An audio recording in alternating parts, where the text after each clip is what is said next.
కేశినేని నాని ఒక bank corrupted fellow. అప్పులు బ్యాంకులకి ఎగ్గొట్టినటువంటి వ్యక్తి కేశినేని నాని. ఇవాళ అసూయతో విజయవాడ పార్లమెంట్ సభ్యుడు కేశినేని శివనాథ్ చిన్ని మీద ఆరోపణలు చేస్తా ఉన్నాడు. ఉర్సా కంపెనీ కేటాయింపుల గురించి మాట్లాడుతూ ఉన్నాడు. లేని సంబంధాలు చిన్నీకి కంపెనీకి అంటగడతారు.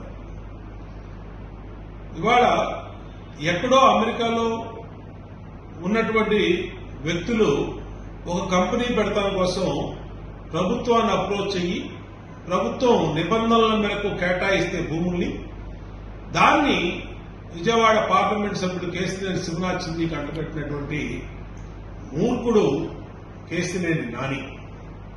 ఎందుకంటే విజయవాడలో ఇతను కబ్జాలు చేసి ఇతను సొంత పాత బస్టాండ్ ఎదురుకుండా సొంత ఆఫీసు పక్కన సుబ్బారావు సైట్ కబ్జా చేశాడు.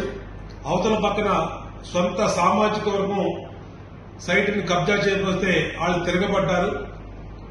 నిడమానూరులో ఈ ఇంటి పక్కన స్థలం దాన్ని కబ్జా చేయకపోతే అమెరికా నుంచి వాళ్ళు వచ్చి సొంత బంధువులైండి వాళ్ళు తిరగబడ్డారు.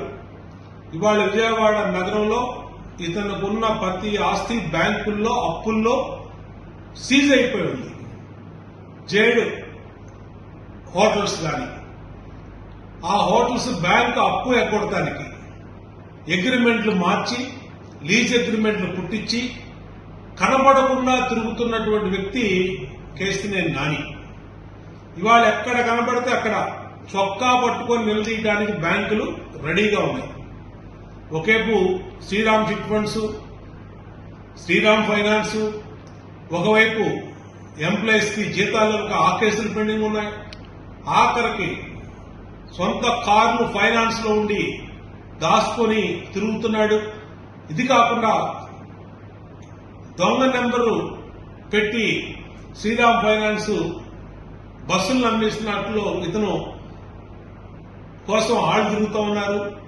ఇన్ని రకాలుగా బ్యాంకుల్ని, ఫైనాన్స్ ఇన్స్టిట్యూషన్స్ ని, అలాగే కబ్జాల్లో పక్క స్థలం వాళ్ళని, సొంత బంధువుల్ని, సొంత సామాజిక వర్గాల్ని ఎందరిని విజయవాడలో మోసం చేసి కనపడకుండా హైదరాబాద్ లో దాక్కున్నటువంటి కేశినేని నాని ఇవాళ చిన్ని ఎదుగుదల చూసి, చిన్ని ఎదుగుదల అటు పార్లమెంట్ సభ్యుడిగా సక్సెస్ఫుల్ గా, ఇలాగా వ్యాపారంలో సక్సెస్ఫుల్ గా, అన్ని రకాలుగా చిన్ని ఎదుగుదల చూసి ఓర్వలేక ఆరోపణలు చేస్తా ఉన్నాడు, బురద కుమ్మరిస్తా ఉన్నాడు. నేను చెప్తా ఉన్నా నానికి, నువ్వు చిన్ని అన్న మాటలు ఆకాశం మీద ఉమ్మేసినట్టే నీ మొహం మీదే పడుద్ది. ఇవాళ నీ కింద ఉన్నటువంటి అప్పులు సమాధానం చెప్పు, ఎగ్గొట్టిన అప్పులకు సమాధానం చెప్పు, బ్యాంకుల నుంచి తప్పి తిరుగుతున్న దానికి సమాధానం చెప్పు.